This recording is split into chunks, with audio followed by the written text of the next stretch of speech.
تک ہمارے سامنے میدان عمل کی بات ہے تو حضرات معاملہ یہ ہے کہ ہم ایک ایسے معاشرے میں رہ رہے ہیں جو کہ جس کو ہم مسلم اکثریت کہتے ہیں.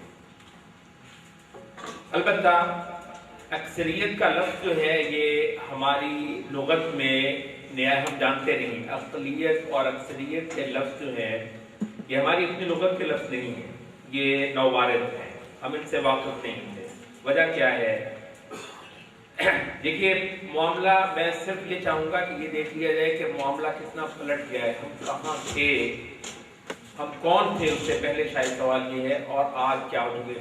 یعنی کچھ شیر جو ہے وہ بکریاں بن چکے ہیں, اور اس سیالت کا اگر صحیح ادراک نہ کیا گیا تو ہم مارے جائیں گے. اور مزید وقت اس بالکل نہیں ہے کہ ہم ابھی تک انہی لہجوں کو اور انہی چیزوں کو چلاتے رہے جن کو ہم 50 60 70 سال سے آزماتے رہے ہیں. یہ جو اکثریت اور اقلیت کے لفظ ہیں آپ دیکھ لیجئے تقریباً 800 سال تک صرف یہ جس کو آپ پاکستان کہتے ہیں وہ نہیں, پورا بر صغیر جو ہے یہ محکوم تھا. اس کو دارالاسلام کہا جاتا تھا. یہاں تک کہ جب یہاں سے مسلم اقتدار کا سقوط ہوا تو یہاں پر فتاوا جو ہے وہ آنے لگے کہ اب یہ ہند دارالاسلام نہیں رہا. بھئی ہند دارالاسلام ہو سکتا ہے چند مٹھی پر مسلمانوں کے ہوتے ہوئے. یہ تھوڑی سی آپ اپنے آپ کو پہچاننے کی کوشش کیجئے کہ آپ ہیں کون. مسلمان کون ہے جو یہاں خدا کی اس بہت بڑی کائنات کے اس چھوٹے سے حصے میں اللہ تعالیٰ کا متعین کیا ہوا ایک انسان ہے, ایک فرد کے طور پر بھی اور ایک اجتماع کے طور پر بھی. وہ اللہ تعالیٰ کا متعین کیا ہوا, اس کا مشن سونپا ہوا, اور اللہ تعالیٰ کی ڈیوٹی پر متعین یہاں پر ایک قوم ہے جس کا نام مسلمان ہے. یہ جب اپنے اصل پر کھڑی ہوتی ہے تو یہ مٹھی بھر ہوتے ہوئے پورے ہند کو, یہ ہمارے کچھ بزرگ کہتے ہیں کہ اس کو بر صغیر نہیں کہنا چاہیے, اس کو بر عظیم کہنا چاہیے. اس بر عظیم کو یہ دارالاسلام بنا کر رکھتی ہے.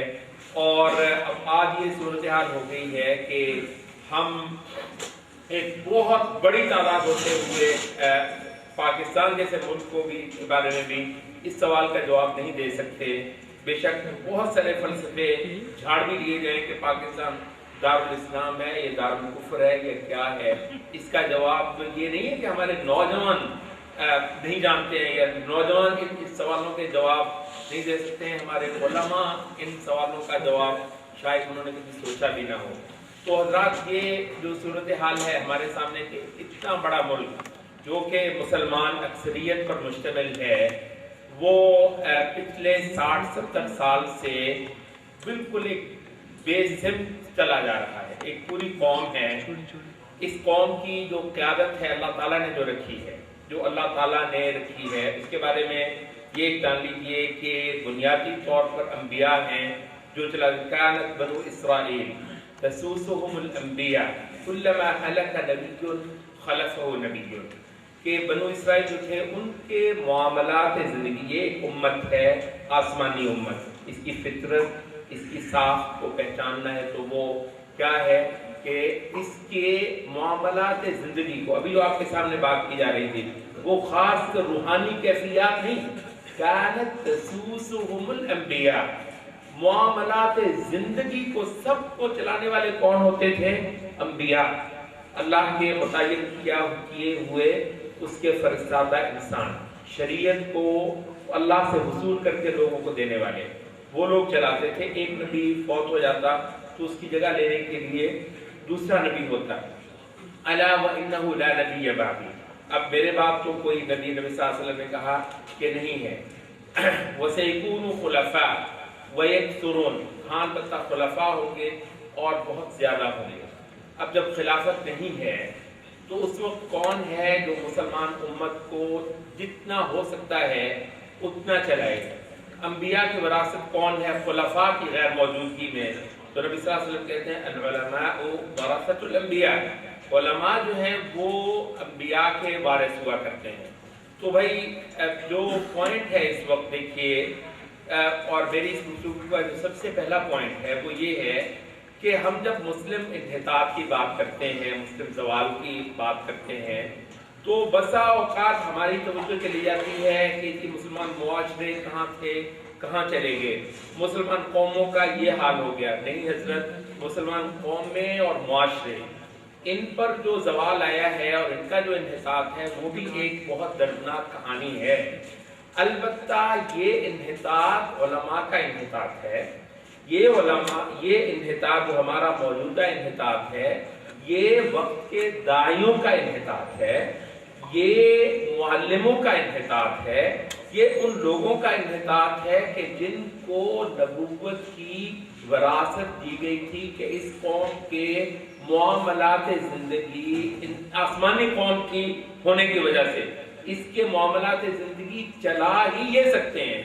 یہ سیکولر قیادتیں، یہ جن کے بارے میں بات ہو رہی تھی، یہ یورپ سے پڑھی ہوئی، یہاں کی یونیورسٹیوں سے نکلی ہوئی قومیں جو ہمیں ترقی کے بہت سارے ذائقے بنا کر دے سکتی ہیں، جو ہمیں بہت سارے معاملات کے اندر ہم پر یہ راز افشا کر سکتی ہیں کہ ہم یہ کر لیں تو یہ ہو جائے گا، اور اگر بجلی کا اور پاور کا اور انرجی کا اور فلاں چیزوں کا یہ حل کر لیں، اور تجارت کے لیے یہ نسخہ آزمائیں، اور مغرب کے فلاں تجربے سے یہ فائدہ کریں تو یہ ہو سکتا ہے۔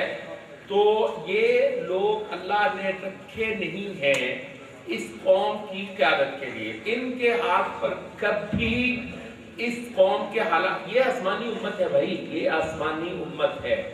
اِنَّا كُنَّا أَذَلَّ قَوْمٍ فَأَعَزَّنَا اللَّهُ بِالْإِسْلَامِ، ہم دنیا کی سب سے ذلیل قوم تھے، اللہ تعالیٰ نے ہمیں عزت دی تو اسلام کے ذریعے سے۔ وَمَهْمَ ابْتَغَيْنَا الْعِزَّةَ فِي غَيْرِ الْإِسْلَامِ أَذَلَّنَا اللَّهُ۔ اب یہ عزت، برتری اور ترقی یہ بری چیز نہیں ہے، ترقی بری چیز نہیں ہے، یہ بھی ہماری جو ہے یہ وابستہ ہو گئی ہے اس دین کے ساتھ۔ اس دین کو پکڑنا، اس محمد صلی اللہ علیہ وسلم کے چھوڑے ہوئے اس دین کو یہ قوم نہیں پکڑے گی تو پھر کون پکڑے گا؟ یا یہ کہ پوری دنیا بھی نہ پکڑے اور اللہ تعالیٰ اس پوری زمین کو روٹی دیتا رہے؟ ایسا نہیں ہونے والا، ایسا نہیں ہونے والا ہے۔ تو جو پہلا پوائنٹ ہے میرا وہ یہ ہے کہ اس وقت جو زوال آیا ہے وہ ہے علمی طبقے کا زوال، وہ ہے داعیوں کا زوال، وہ ہے یہاں کے مصلحین کا زوال۔ تو یہ زوال مریضوں کا زوال نہیں ہے، یہ پہلے ہماری تاریخ میں پہلے جب کبھی ایسا ہوتا رہا تو شاید بڑی حد تک یہ بات سچ تھی۔ یہ زوال مریضوں کا زوال نہیں ہے، یہ معالجوں کا، یہ مرض مریضوں کا نہیں ہے، یہ معالجوں کا ہے۔ معالج جو ہیں ان پر ایک آفت آئی ہے، تو اس وجہ سے یہ ایک ہماری تاریخ کا نہایت مشکل موڑ ہے۔ دیکھیے یہاں پر زور لگ چکا ہے، ایسا نہیں ہے کہ زور لگانے والوں نے زور نہیں لگایا ہے، اللہ جانتا ہے۔ اب پرانے زمانے کی باتیں چھوڑ دیجئے، پچھلے 6، 7، 8 عشرے کی یہ جو قربانیاں ہوئی ہیں ذرا کبھی آپ ان کا جائزہ لیجئے۔ یہ امت ہے، اس کی جو مائیں ہیں انہوں نے بچے پیدا کرنا جو اسلام کے لیے جیئیں، مریں، جیلیں، پھانسیاں، ہجرتیں، شہادتیں، یہ ہم کبھی پڑھا کرتے تھے کتابوں میں، یہ آج ہم اپنی آنکھوں سے دیکھ رہے ہیں۔ اس کے باوجود آپ یہ دیکھ رہے ہیں کہ معاملہ ایک سائڈ سے تھوڑا سا ٹھیک ہونے لگتا ہے تو کسی دوسری طرف سے بہت زیادہ خراب ہونا شروع ہو جاتا ہے۔ اور اب دیکھ لیجیے، ورنہ ہونا تو یہی تھا کہ فرسٹریشن نہ بڑھتی۔ فرسٹریشن جو ہے اس وقت عروج پہ ہے۔ پہلی یہ پریزنٹیشن آپ کے سامنے، یہ نوجوان جو یونیورسٹیوں میں، کالجوں میں ہے، کہاں گئے کس سے گئے؟ مولوی صاحب اس کے زمانے کے جو فرائض ہیں وہ بتاتے ہیں۔ مولوی صاحب آج کے نوجوان کو اس کا کوئی لاہ عمل دے سکتے ہیں، اس کے ذہن کو مخاطب کر سکتے ہیں۔ وہ جن مصیبتوں میں گرفتار ہے، روز صبح شام جو یونیورسٹیز میں، کالجز میں جن چیزوں کو وہ سنتا دیکھتا ہے اور وہ بمبارڈمنٹ ہوتی ہے افکار کی، ان کا علاج کو آج کی مسجد دیتی ہے، مدرسہ دیتا ہے۔ کہاں سے لیں؟ کہ قرآن سے لیں، سنت سے لیں۔ قرآن سے اور سنت سے لے کر اگر دینے والوں کا کوئی کردار نہ ہوتا تو سبھی لے لیتے۔ یہ قرآن سے اپنے دور کے لیے نکال کر دینا اصل میں جو رول ہے دعوت کا اور داعی کا وہ یہی ہے کہ قرآن قرآن ہر چیز کا علاج ہے، قرآن ہر مسئلے کا حل ہے۔ مگر اپنے دور اور اپنے زمانے کے انسان کو قرآن مجید سے حل نکال کر دینا، یہ زمانے اپنے وقت کے داعیوں، معلموں، علماء اور مصلحین کا کردار ہے۔ وہ مصلحین بہت، جیسے کہتے ہیں سمپل بات یہ ہے کہ وہ معلمین آج تقریباً ناپید ہیں، اس وقت پائے نہیں جا رہے ہیں۔ اچھا، جب یہ پائے نہیں جا رہے ہیں تو بہت سارے جو جذبات ہیں وہ تو باہر آ رہے ہیں۔ اللہ کا شکر ہے کہ امت مری نہیں اور نہ یہ کبھی مرے گی۔ تو لوگ اٹھتے ہیں، قربانیاں دیتے ہیں، جانیں دیتے ہیں، زور لگاتے ہیں، معاملہ اور الجھ جاتا ہے۔ تو اس کے لیے جو اب دوسری بات ہے جو مجھے کہنی ہے وہ یہ ہے کہ جو میدان کا نقشہ ہمارے سامنے ہے وہ یہ ہے کہ اس کے اندر اترنے کے لیے جو صحیح ٹھوس منہج ہے ہمارا، وہ اس کے بارے میں اس سے پہلے سیشنز کے اندر بھی بات ہو چکی ہے، صحابہ والا، وہ آپ کو لے کر آنا ہے۔ یہاں پر ہم بعض چیزوں کا جائزہ لیتے چلیں گے، اور یہ کیونکہ ایک مجلس ہماری ایک خاص مجلس ہے تو اس میں بعض چیزوں کو ہم تھوڑا سا کھول بھی دیں گے۔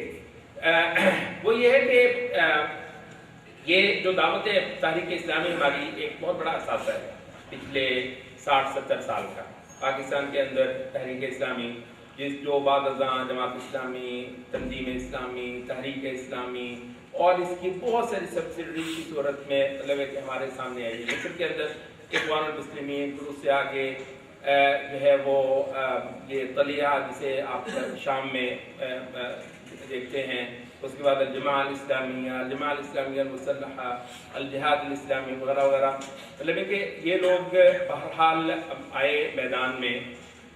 لیکن آپ دیکھتے ہیں کہ اور یقینی طور پر ایک بہت بڑا کنٹریبیوشن جو ہے وہ ہوا ہے۔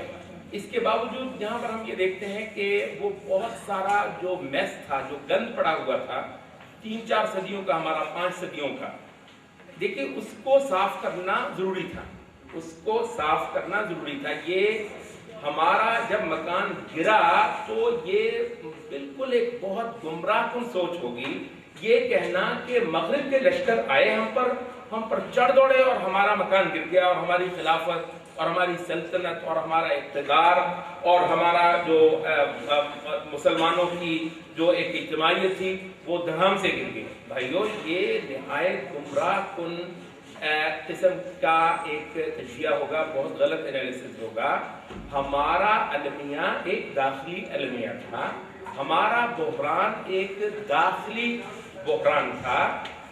وہ ایک بہت بڑے اس دور کے مفکر ہوئے الجزائر کے مالک ابن نبی، کہا جاتا ہے کہ یہ جو سماجی علوم ہے مسلمانوں میں سے ابن خلدون کے بعد شاید عالم اسلام کا بہت بڑا نام مالک ابن نبی ہے۔ تو وہ کہتے ہیں کہ قوموں کی ایک حالت ہوتی ہے قابل استعمار ہونا، مطلب استعمار کے قابل ہونا نا، یعنی جیسے کہتے ہیں نا کہ ایک چیز جو ہے وہ اسی چیز کے لیے اس وقت تیار ہے۔ تو وہ کہتے ہیں کہ جب مغرب کے لشکر ہم پر آئے اور چڑھے تو دراصل یہ قومیں اس حال میں تھیں کہ کوئی آئے اور ان پر چڑھ جائے اور ان پر سوار ہو جائے تو یہ اس کو اپنے کندھوں پر سوار کر کے تو کرا کر پھریں، تو یہ قابل استعمار حالت میں تھی۔ تو ضرورت یہ تھی، اچھا وہ جو مسائل تھے، وہ جو گمراہیاں تھیں ہمارے اندر پڑی ہوئی، وہ بہت ہی بنیادی قسم کی گمراہیاں تھیں۔ وہ شرک تھا، وہ بدعات ضلالت تھیں جنہوں نے ہمارا امت کا ستیہ ناش کر دیا، ہمیں بطور امت اس قابل نہیں رہنے دیا کہ اللہ کی نصرت ہم پر اترے، اور اللہ تعالیٰ کی جو ایک پروٹیکشن تھی، جو حفاظت تھی ہم پر، وہ ہم پر سے اٹھ جائے، یعنی ہم گویا یتیم ہو جائیں۔ تو اللہ تعالیٰ کی پروٹیکشن اٹھی ہم پر سے، اور اس کے بعد ہم اس قابل ہوئے کہ دنیا جو ہے وہ ہمیں لے لے۔ تو استعمار کا آنا جو ہے وہ ہمارے اس پورے المیے کی تفسیر نہیں ہے، بلکہ وہ تو ایک فیکٹر ہے کہ جیسے آپ کہتے ہیں نا کہ ایک درخت جو ہوتا ہے وہ اندر سے اتنا کھوکھلا اور سوکھ جاتا ہے، کھوکھلا ہو جاتا ہے کہ اب وہ کھڑا تو ہے۔ اچھا یہ ہے کہ اگر باہر سے کوئی عوامل اس پر اثر انداز نہ ہو تو ہو سکتا ہے 10-20 سال وہ درخت کھڑا رہے، کیا مطلب ہے کہ، لیکن یہ ہے کہ اگر کوئی آندھی چلے تو اس درخت کا کیا ہوگا، وہ گر جائے گا. کیا واقعی نہیں کہا جائے گا کہ وہ جو آندھی تھی اس نے اس درخت کو گرا دیا؟ حقیقت یہ بہت غلط تفسیر ہے بھائی صاحب. درخت جو ہے وہ آندھی کب ہزاروں درخت ہوتے ہیں کھڑے ہوتے ہیں, اسی درخت کو گرنا تھا, یہی درخت گرنا تھا. مسئلہ کیا ہے؟ مسئلہ یہ ہے کہ اس درخت کے اندر وہ قوت جو ہے وہ نہیں رہی ہے. تو یہ جو دوسری چیز ہے جو ہمارے سامنے اس وقت جو ہم جو اس کی جو تفسیر کرتے ہیں اپنے واقعے کی, وہ یہ ہے کہ ہمارے ہاں جو گند پڑا تھا باطل عقائد کا, اس کا پورا صفایا نہیں کیا گیا. اس امت کو اس حالت پر لوٹانے کی پوری کوشش نہیں ہوئی ہے جس کے بعد یہ توحید کی جماعت ہوتی ہے, توحید پر کھڑی ہوتی ہے. غیر اللہ جتنے معبود ہیں ان کے ساتھ اس کی کھلی کھلی جنگ ہوتی ہے. بھئی آپ غیر اللہ جو ہے سب سے بڑی اللہ تعالیٰ کو غیرت دلانے والی جو چیز ہے وہ یہ ہے کہ اس کے سوا کسی کو اس کے غیر کو پوجا جائے. وہ جو غیر اس کا پوجا جاتا ہے اس کے ساتھ جب آپ کی جنگ ہو جاتی ہے تو کیا خیر اللہ آپ کو بے یار و مددگار چھوڑ دے گا. یعنی اس حالت میں اللہ تعالیٰ آپ کو بے یار و مددگار چھوڑ دے گا. اس وجہ سے کہ آپ کے پاس ٹیکنالوجی نہیں. صبر کریں. یعنی آپ کے لیے کوئی بندہ کسی سے جا کر دشمنی مول لے لے, آپ اگر کوئی تھوڑی سی بھی مربت اور کوئی عزت رکھنے والے ہیں, آپ سب کچھ آپ کے لیے کسی نے کسی سے ماتھا لگا لیا. بھی اللہ مالک الملک کے لیے آپ کسی سے ماتھا لگا لیں کہ وہ اس کے ماں سوا پوجے جا رہے ہیں, ہم نہیں چھوڑیں گے ان کو, ہم ان کی بندگی نہیں ہونے دیں گے, ان کی عبادت نہیں ہونے دیں گے. دنیا بھر کے تابوتوں کو, تابوت کی ہر صورت کو, شرک کی ہر صورت کو آپ مطلب چیلنج کرتے اور اپنی قوم کو جو ہے آپ اس انداز میں ایک پلیٹ فارم دیتے توحید کا, صاف کھری توحید کا. یہ نہیں چلے گا. یہ برائی ہے شرک, یہ ایک جاہلیت ہے جس نے ہمیں اس اللہ تعالیٰ کی نصرت سے اور اس کی پروٹیکشن سے محروم کر دیا. یہ نہیں ہونے والا, یہ ہم اس امت کے اندر کسی برائی نہیں ہونے دیں گے. تو یہ ہے کہ وہ پوری صفائی جو ہونی ہے اس کے بغیر صف نہیں بنے گی. میں یہ سیاسی بیان دے سکتا ہوں, آپ بھی میرے ساتھ بن کر دے سکتے ہیں. ہم کہتے ہیں مٹی ڈالو یار ان چیزوں پر, یہ جتنے بھی اختلافات ہیں یہ بھول جاؤ ان کو اور مطلب ہے کہ مل جاؤ, تو یہ مسئلے کا حل نہیں ہے. تو ان کو یہ ہے کہ ایک سیاسی جد و جہد کے لیے ہم سبھی بھانوتی کا ایک کنبہ جوڑ لیتے ہیں, ہر قسم کے عقائد جو ہیں وہ ان کو لے آتے ہیں. اسی وجہ سے ہمارے اہل علم کہتے ہیں حسن بننا, اللہ تعالیٰ ان کی مغفرت کرے, جنت کی درجات بلند کرے. حسن بننا صاحب نے ایک قاعدہ دیا تھا, تو ہمارے جو علماء ہیں عقیدہ پڑھانے والے وہ کہتے ہیں اگر آپ اس کو اس کی تقیید نہیں کرتے, یعنی اس کو مقید نہیں کرتے تو وہ بالکل غلط ہے, اور اگر اس کو مقید کر لیں جو کہ وہ بہرحال اس کلیئر انداز میں نہیں کر پائے تھے, اور اس کی میں وجہ بھی ابھی تھوڑی دیر میں چل کے بتاؤں گا. تو وہ قاعدہ یہ تھا, وہ کہتے ہیں کہ نتعاون فيما نتفق عليه ويعذر بعضنا بعضا فيما نختلف فيه, کہ جن چیزوں میں ہمارا اتفاق ہے ان چیزوں میں ہم تعاون کرتے ہیں. چلیں, جن چیزوں میں ہمارا اتفاق ہے ان چیزوں میں ہم تعاون کرتے ہیں, اور جن چیزوں میں ہمارا اختلاف ہے ان میں ہم ایک دوسرے کو ایکسکیوز کریں, ایک دوسرے کو عذر دیں, ایک دوسرے کو معذور سمجھیں. تو اس کو ایکسکیوز کرتے ہیں جن میں ہمارا اختلاف ہے, جن میں ہمارا اتفاق ہے اس میں ہم تعاون کرتے ہیں.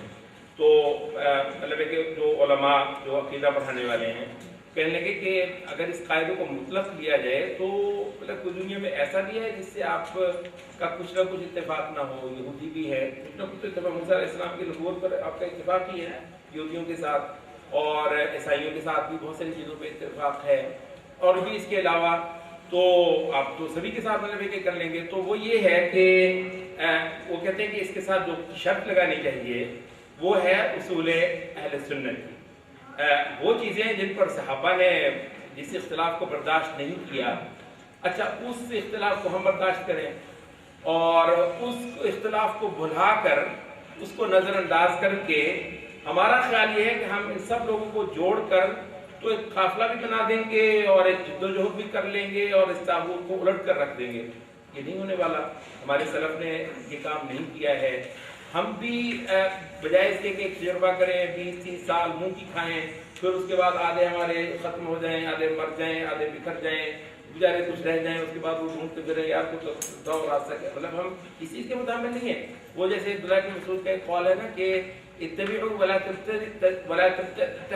تبتدعوا فقد کفیتم, کہ دیکھو جو تم سے پہلے جو میں طریقہ دیا تمہاری امت کی اصل خاصیت ہی ہے کہ جو طریقہ دیا گیا ہے تم نے اسی کو فالو کرنا ہے، نئے راستے تم نے نہیں نکالنے ہیں، کیونکہ تمہیں اسی چیز سے کفایت کرتی ہے۔ وہ ٹکرے دوسرے مارتے ہیں تو حضرت ان کو ٹکرے ہی مارنی ہے، ان کے پاس ہے کیا؟ ان پر اترا ہے کچھ آسمان سے؟ ان کو تو ٹکرے ہی مارنی ہے۔ کبھی ان کی ٹکر کسی جگہ کامیاب ہو جاتی ہے، ہم بھی ہو جاتے ہیں، واہ یار کمال ہے، یہ کام کرنے چلے گئے ہم بھی وہی ٹکر مارتے ہیں، تو کہیں پہ کامیاب ہو جاتے ہیں، کہیں پہ کامیاب نہیں ہوتے ہیں۔ ہمارا معاملہ، ہمارا تو شروع سے لے کر آخر تک راستہ جو ہے وہ کلیئر ہے۔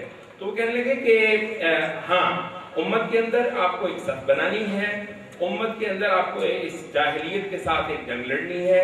یہ ایک ایسی جاہلیت ہے کہ ایسا حملہ اسلام پر، مسلمان وجود پر اور مسلم حقیقت پر اور اسلامی عقیدے پر، اس سے بڑا حملہ پچھلے 1400 سال سے کبھی نہیں ہوا ہے۔ اور تصور کر لیجئے کہ اس حال میں جب علماء ہماری قیادت ہے تقریباً ہے ہی نہیں، پائی نہیں جاتی، ناپید ہے، تو ایسی حالت میں ہم پر یہ حملہ ہوا ہے۔ اس کا مقابلہ کرنے کے لیے آپ کو طریقہ چاہیے، وہی جس کو آپ اتباع سلف کہتے ہیں۔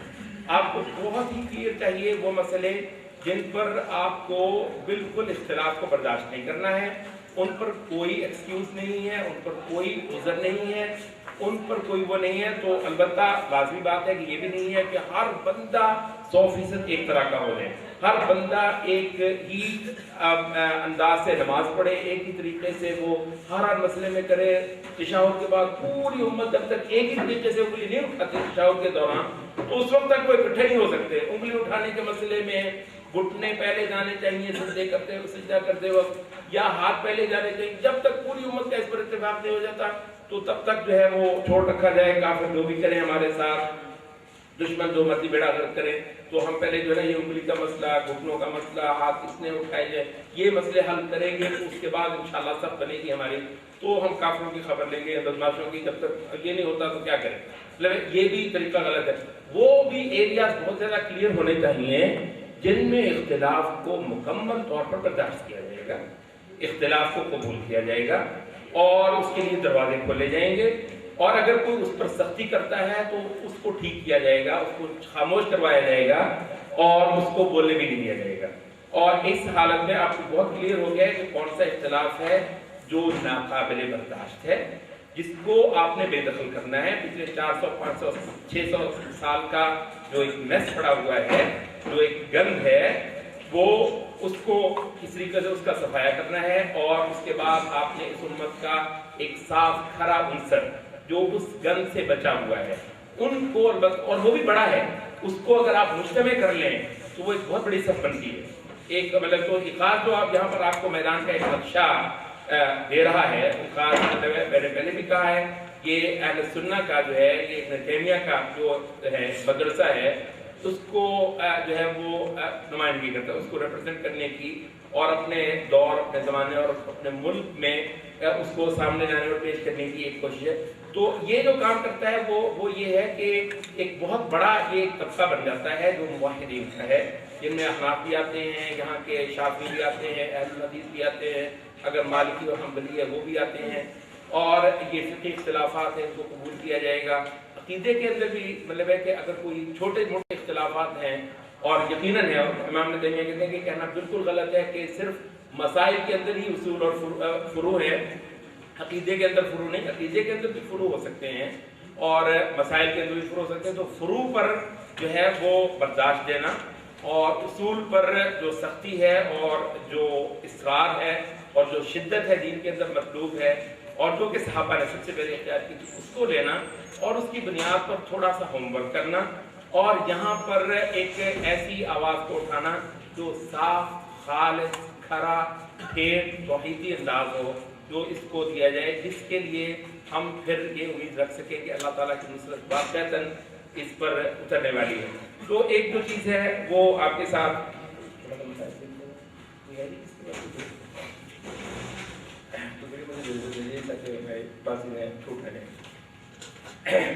یہاں پر جو ایک اور چیز ہے وہ یہ ہے کہ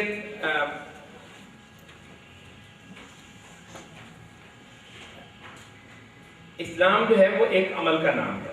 اسلام بنیادی طور پر یہ جو ہے نا دیکھیں جی وہ کافر ہیں چھا گئے، طاغوت ہے آ گیا، اب ہمیں کیا کرنا چاہیے؟ مطلب دیکھیے یہ جو چیز ہے یہ اسلام رد عمل کا نام نہیں ہے۔ اب یہ بنیادی طور پر میں معذرت کے ساتھ یہ کہوں گا، اس وقت کے جو بہت سارے ایسے مباحث ہیں جو باطل کے ساتھ الجھنے کے سبق تو دیتے ہیں اور اس لحاظ سے وہ نہایت قابل احترام ہیں، ان کے اندر ایک رد عمل کا عنصر بہرحال بول رہا ہے۔ تو اس کی وجہ یہ ہے کہ عقیدے کے وہ بنیادی اسباق وہ پڑھے یا پڑھائے نہیں گئے ہیں جو مسلمان نوجوان کی اس پیش قدمی کو کسی رد عمل کی صورت نہیں دے گا، وہ عمل ہوگا اس کا۔ مطلب مسلمان عمل کرتا ہے اور طاغوت رد عمل کرتا ہے۔ مسلمان کا ایک کیس ہے اور جاہلیت جو ہے وہ اس پر کوئی اقدام کرتی ہے اور اس پر وہ اس کا سامنا کرتی ہے۔ تو یہ جو چیز ہے ایک اس وقت ہم یہ دیکھ رہے ہیں کہ عقیدے کے بعد ممالک نہ پڑھنے کی وجہ سے یہ جو ایک مریل سے لہجے ہیں ہمارے اور اس کے اندر ایک طرح کی مایوسی چھلک رہی ہے، وہ اس کی ایک بڑی وجہ جو ہے وہ یہ بھی ہے۔ ایک مزید جو چیز مجھے آپ کے ساتھ شیئر کرنی ہے اس حوالے سے میدان کا نقشہ جو ہم دیکھ رہے ہیں وہ یہ ہے کہ ہمارے لوگوں نے جہاں یہ غلطی کی تھی کہ اس اپنے پورے انحطاط کا جو تفسیر کی تھی وہ یہ کہ جی استعمار آ گیا تھا، مطلب یہ نہیں دیکھا کہ ہم کہاں کھڑے تھے، یہ کہ استعمار آ گیا۔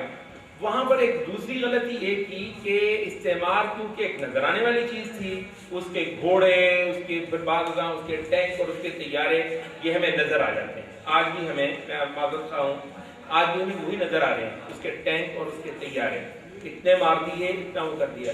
بھائی ذرا توجہ ذرا کیجیے کہ کتنے، اور یہ نہایت اہم ہے، اور آپ کو پتہ ہے جہاد کی نصرت جو ہے اس کو پورے زور و شور سے مطلب کہ کرتے ہیں اور کرنا چاہتے ہیں، اس کی کھلم کھلا جو ہے وہ مطلب دعوت دیتے ہیں۔ لیکن یہ دیکھیں کہ اس نے جو ہے وہ کشمیر میں ہمارے اتنے مارے، افغانستان میں ہمارے اتنے مارے، ٹھیک ہے ان کو شہید کیا نا، یہاں پر وہ جو روزانہ ہزاروں نوجوانوں کو قتل کرتا ہے، جو تہذیبی طور پر، سماجی طور پر اور عقائدی طور پر، وہ کیا ہے؟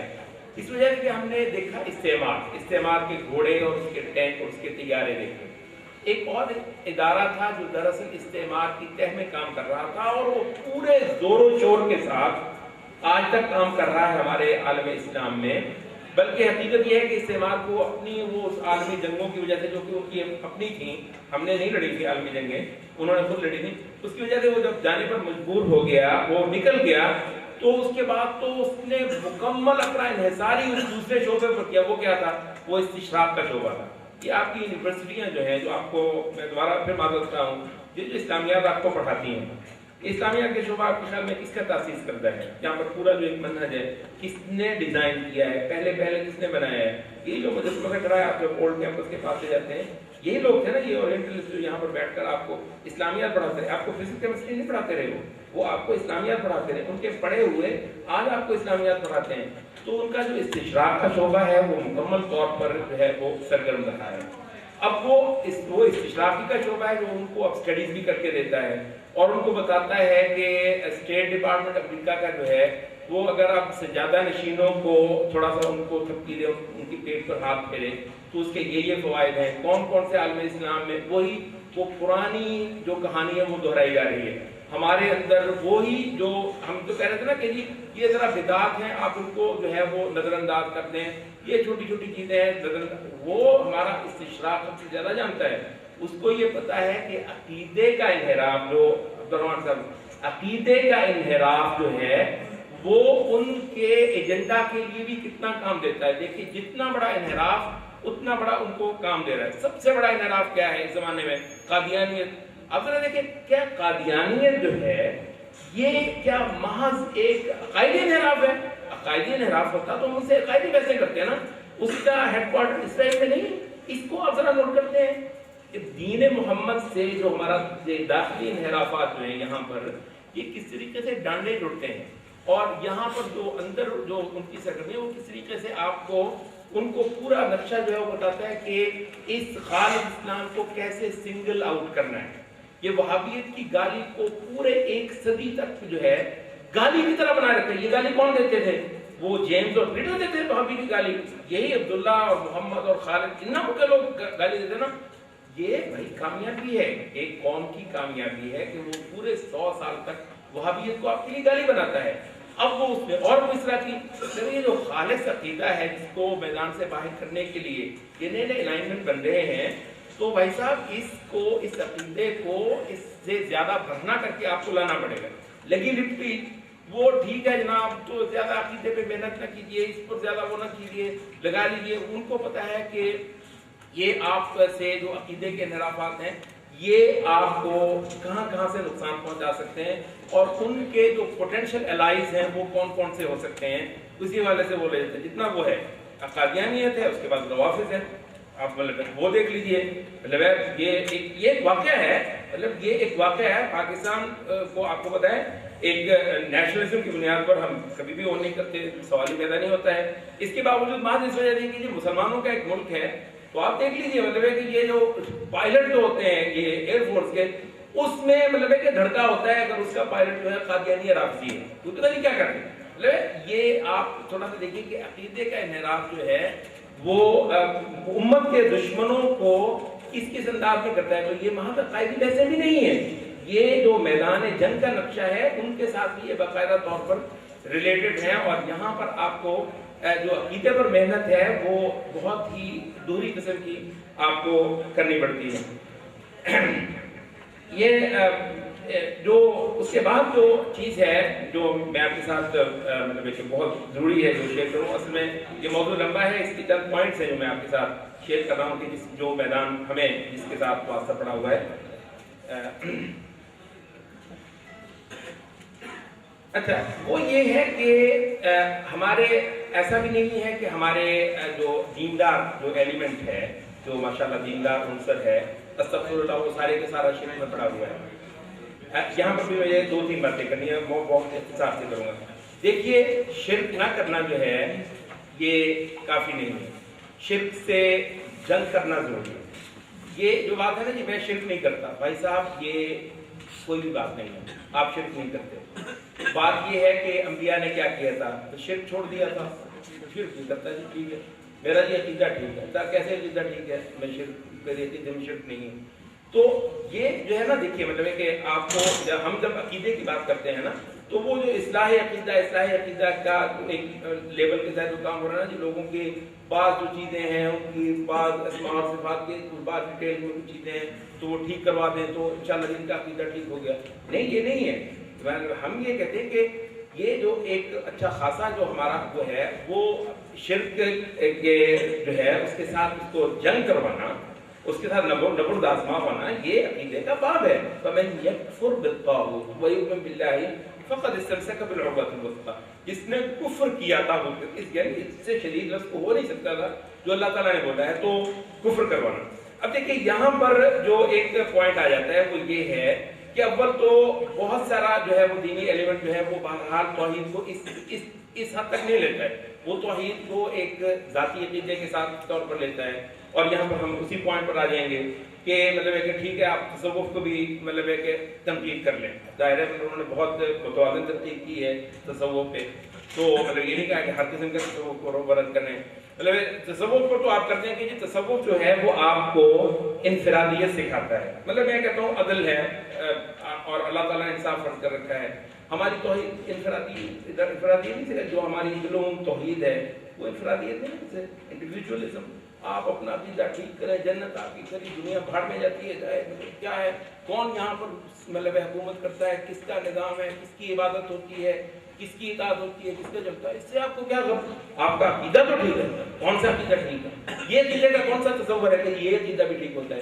تو مطلب ہے کہ وہ تصور بھی غلط ہو جائے گا کیونکہ وہ انڈیویجولزم سکھاتا ہے. اور اگر آپ کی توحید انڈیویجولزم سکھا رہی ہو تو مطلب وہ ٹھیک ہے، وہ توحید مطلب ہے کہ انبیاء آئے ہیں تو انہوں نے مطلب ہے کہ نعمت اللہ واجتنبوا الطاغوت، یہ مطلب ہے کہ وہ بھی کہہ سکتے تھے کہ جی مطلب ہے عقیدہ ٹھیک کر لو. کہیں کہا ہے انبیاء نے عقیدہ ٹھیک کر لو، واجتنبوا الطاغوت. تو یہ کامل شامل ایک بہت ہی جامع قسم کی جو معاشرے کو بھی لرزا رہی ہے، نظام کو بھی جو ہے وہ ایڈریس کر رہی ہے، وہ اپنے گرد و پیش سے بھی بحث کرتی ہے. ایک ایسی توحید ہے جو مطلب ہے کہ وہ توحید جو ہے وہ نہ، لیکن اس میں آپ مزید دیکھیے جو ہمارے سامنے جو مسئلہ ہے وہ یہ ہے کہ ہمارا وہ طبقہ جو اللہ کا شکر ہے کہ توحید پر ہے، شرک نہیں کرتا ہے، ان میں خیر بھی ہے، اور ظاہر ہے کہ خیر کو حقیر جاننا استغفر اللہ چاہے تھوڑی ہو کسی میں، یہ نہایت بڑی چیز ہے، خیر کو کسی صورت حقیر نہیں جاننا چاہیے۔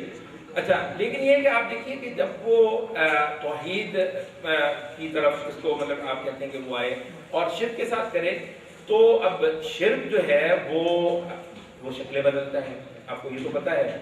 توحید جو ہے وہ توحید تو ایک اٹل حقیقت ہے، شرک کے روز میں خدا ہوتے ہیں، مطلب ایک ہی خدا ہے نا جو کبھی نہیں بدلے گا، مطلب ہمارا تو ایک ہی الہ ہے، ایک ہی الہ کی عبادت، وہ آج سے کروڑ سال پہلے بھی تھا اور کروڑ سال بعد بھی ہوگا، تو وہ تو نہیں بدلے گا، جس کے کئی ہوں تو وہ کئی تو بدلتے ہی رہتے ہیں، وہ تو بدل رہے ہیں، اور ظاہر ہے کہ یہ اس کے لیے آپ کو ایک اور طرح کی نظر چاہیے کہ آج کے دور کے خدا جو ہیں باطل خدا، مطلب کہاں ہیں کہاں بھائی، وہ جو خدا ہیں جو ہمارے عقیدے کے جو رہا سہا عقیدہ ہے، میں اس پر آ رہا ہوں، مطلب ان دوسرے سے میں فارغ ہو چکا ہوں، وہ جو رہی صحیح توحید ہے جو ہمارا ایک ایسٹ ہے، اور مطلب اگر کچھ ہے تو پھر یہی ہے، ہمارے یہی موحد طبقے اہل حدیث احناف، مطلب یہی پائے جاتے ہیں، اس کے علاوہ تو کچھ نہیں، ماشاءاللہ بہت زبردست بات ہے، اللہ جانتا ہے یہ بھی نہ ہوتا تو ہم کہاں ہوتے، یہی تو ہے جن کو آج ہم مخاطب کر سکتے ہیں اور ان کو چلے یہاں سے آپ اٹھا کر اوپر لے کر جا سکتے ہیں۔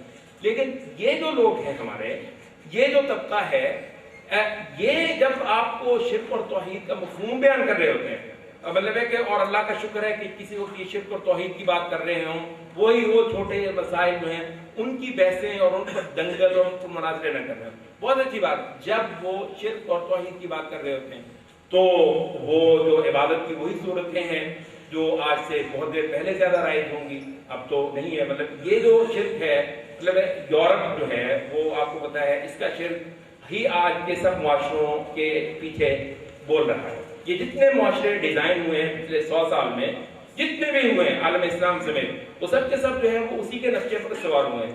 اب یورپ جو ہے یا تو وہ موحد ہے، ویسے تو موحد ہی کرنا پڑے گا اس کو، نہ ہم نے دیکھا ہے کہ کوئی ایسا باقاعدہ وہ قبروں کی دعوت دیتا ہے، نہ وہ بتوں کو جا کے پرنام کرتا ہے پوجتا ہے، نہ وہ کسی کی نظر دیتا ہے۔ کبھی سنا ہے وہ کسی کی نظر دلوا رہے ہوں، نیاز دلوا رہے ہوں؟ نہ نظر ہے، نہ نیاز ہے، نہ کچھ بھی ہے، نہ کچھ بھی ہے، کچھ بھی نہیں ہے۔ تو کیا تو موحد مان لیتے ہیں تو جانے چکی وہ بھی، اور ان کے ڈیزائن کیے ہوئے ہمارے یہاں کے سوشل سیٹ اپ بھی، یہ تو یا تو توحید پر قائم ہے۔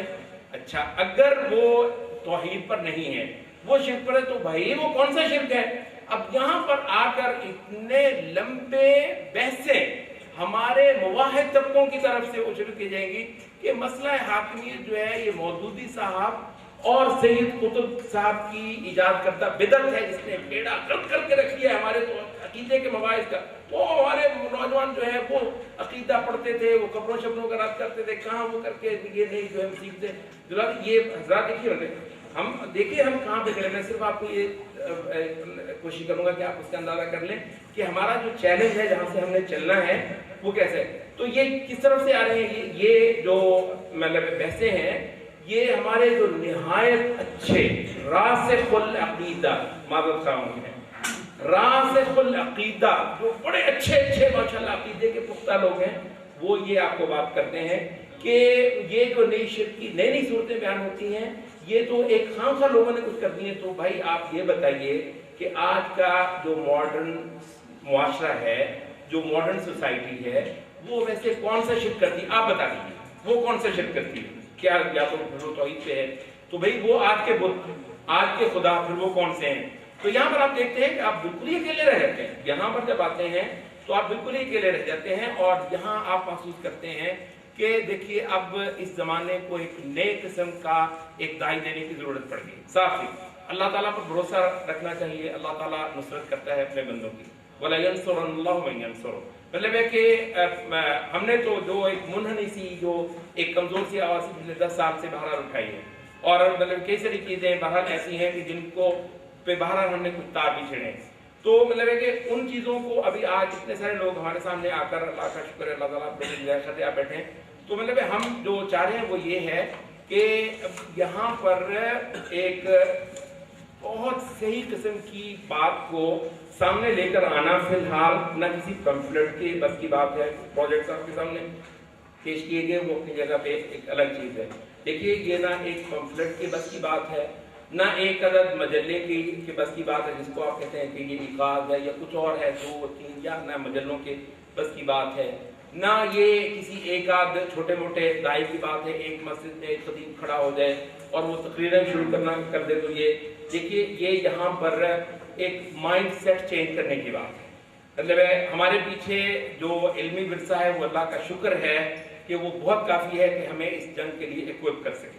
ہمارے پاس علمی ہتھیار سارے کے سارے پڑے ہیں، وہ ہمارے وہ جن کو ہم اپنے آباء و اجداد سمجھتے ہیں نا دینی شرعی معنی میں، مطلب ہے کہ وہ ہیں، وہ پڑے ہیں۔ ہمارا اسکول آف تھاٹ سب سے رچ ہے، ہمارے جو مصادر ہیں وہ سب سے مضبوط ہیں، ہمارا اثاثہ جو ہے وہ سب سے بڑھ کر ہے، بہت کچھ پڑا ہے۔ اچھا یہاں تک کہ آج کے دور کا جو ضرورت ہے اس پر بہت سا اچھا کام ہو رہا ہے۔ کئی سارے ممالک میں بہت سارے دائی ہیں، ان چیزوں کو میں انشاءاللہ اگلی 1-2 نشستوں میں آپ کے ساتھ شیئر بھی کروں گا۔ یعنی وہ جو آپ کے آج کے دور کے لیے بھی جو کام ہونا ہے نا وہ بھی خاصا سارا ہوا پڑا ہے۔ البتہ یہ ہے کہ اب کچھ لوگ سامنے آئیں، آگے بڑھیں اور اپنی زندگیوں کو وقف کریں، اور یہ جو ہے مطلب ہے کہ اس نئے جو فکری عمل ہے اس کے شاہ سوار بنیں۔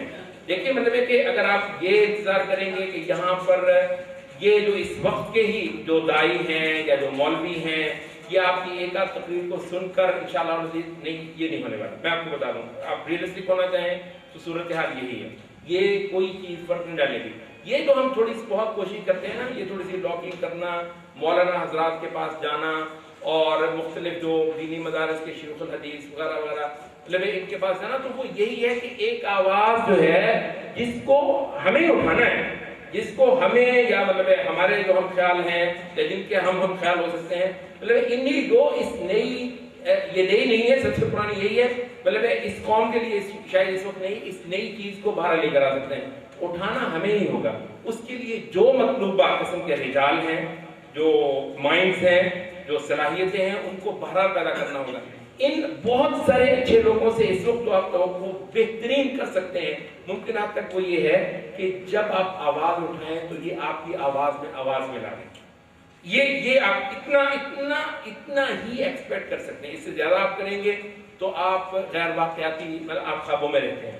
مطلب ہو ہی نہیں سکتا ہے کہ ایک پختہ قسم کی دعوت جو ہے اس کو مکمل طور پر سمجھے ہوئے انسانوں کے بغیر معاشرے میں بولنے لگے، مطلب تو یہ نہ مجلے نہ پیمفلٹس نہ کچھ اس کے لیے ضروری ہے کہ رجال جو ہے نا وہ رجال ہوں اور لوگ ہوں، مطلب صلاحیتیں اللہ تعالیٰ نے دی ہوئی ہیں، تو اس ایسے لوگوں کو پیدا کیے بغیر کوئی چارہ نہیں ہے۔ تو میدان اس وقت جس کا منتظر ہے وہ پیمفلٹس کا نہیں ہے، مجلہ ہم نے نکال دیا، لیکن میں آپ کو بتاؤں کسی مجلے کا منتظر نہیں ہے، کسی چینل کا منتظر نہیں ہے، کسی تقریری عمل کا منتظر نہیں ہے۔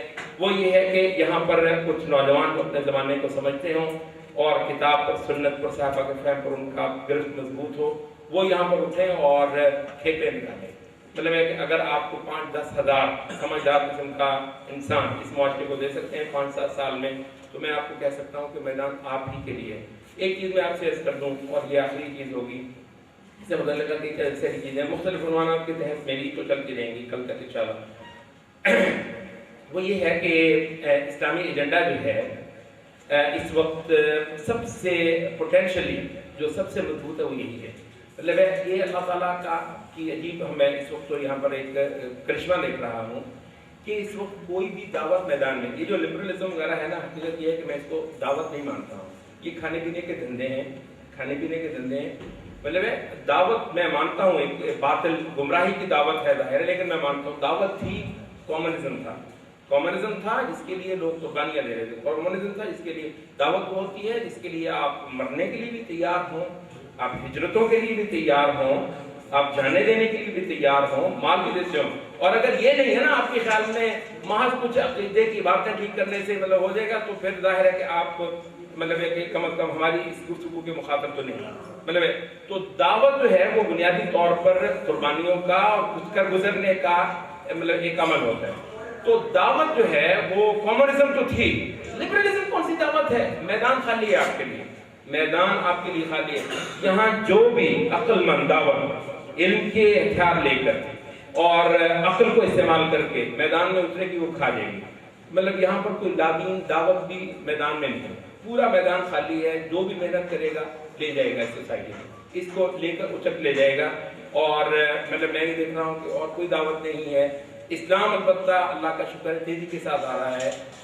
ہمارے نوجوان بھی ہزاروں کے حساب سے ہیں، اس پر میں کچھ بات انشاءاللہ کروں گا کہ نوجوان ہمارے ہزاروں کے حساب سے ہیں. البتہ یہ ہے کہ ایک انٹلیکچوئل جو ایک فورم ہوتا ہے جس کا جھنڈا لے کر لوگ نکلے میدان میں، وہ نہیں ہے. مطلب ہے کہ لوگ افراد کی صورت میں ہیں، لیکن ان کو ایک دھارا جو ہے وہ دینے کے لیے یہاں پر کوئی قوت، کوئی فورم، کوئی حلقہ، کوئی سرکل ایسا موجود نہیں ہے جو کہ ان کو دے دے. تو ایک منظم قسم کی، ایک ڈسپلن قسم کی علم، ٹھیس توحید پر مبنی دعوت اگر آج میدان میں اترتی ہے تو ہزاروں لوگ جو ہیں وہ مطلب ہے کہ یہاں پر بیٹھے ہیں جو اس کو نصرت دینے والے ہوں. اور البتہ پورا معاشرہ جو ہے وہ خالی ہے، آپ کی مزاحمت بھی یہاں پر تقریباً نہیں ہونے کو ہے. یہ میں جو نقشہ دیکھ رہا ہوں میدان کا وہ یہی ہے.